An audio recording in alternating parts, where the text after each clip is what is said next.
An interesting way to look at the mind, yet very practical and pragmatic, is for you to see the mind for one of the gifts that it is. It is a tool. In the East, they do see the mind as a tool, and there's a way to enhance this tool and to use it more effectively and efficiently to do what the tool can. Now, this mind is a tool as your body is a tool. If you wanted to master sports, music, karate, handwriting, art,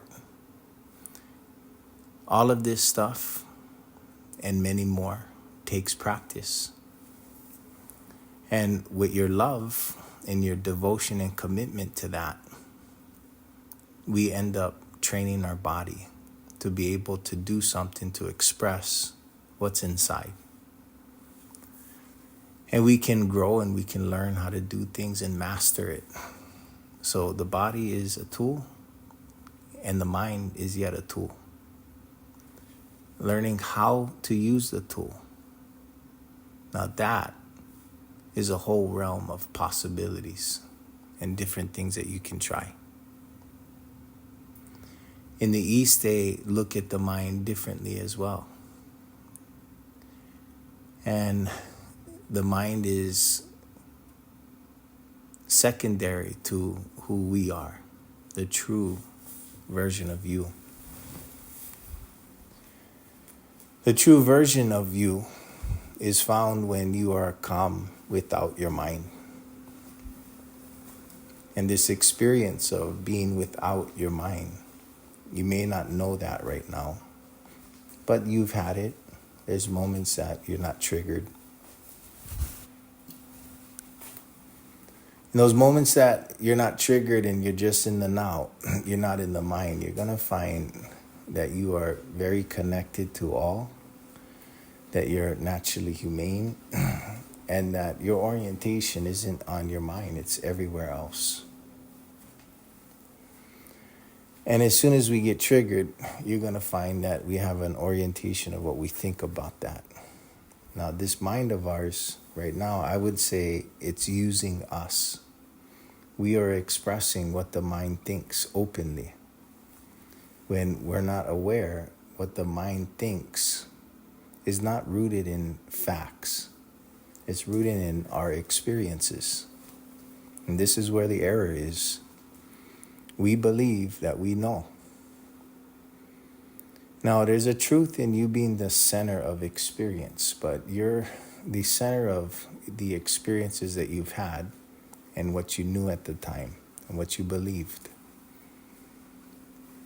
And the mind really holds belief. Everything that has happened gives you a summary, an algorithm of what things are. And we naturally believe that. So if somebody were to do something to us, they hurt us, there's a good chance that we would be a little bit cautious, fearful of that person. But if we know greater that that person acted that way on that day and that we did not need to fear anything because we've been through that already one time and we can handle it a second time.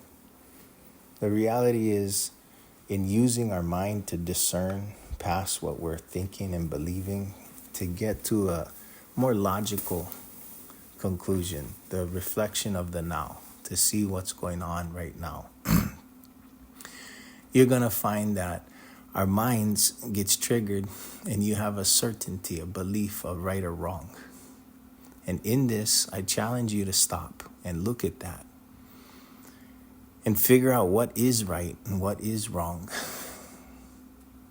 Now, you're going to have two orientations of right and wrong. There is a greater orientation of right and wrong for all that we're connected to, but your bigger orientation for right and wrong is going to be found in how things affect you.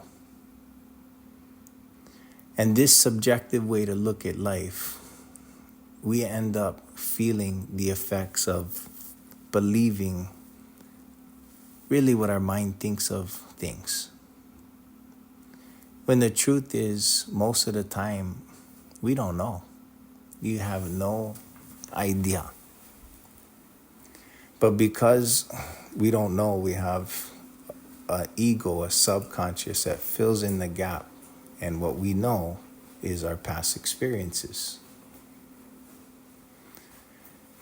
What happens is we get in a cycle. You start acting or thinking about the past on memory, on memory, on memory. And this is karma.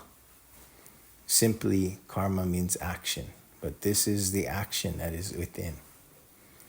So once you're aware that there's all these processes that are going on from a trigger and you start observing, you're going to start using your tool, your mind, to start discerning between what is real and what is not real.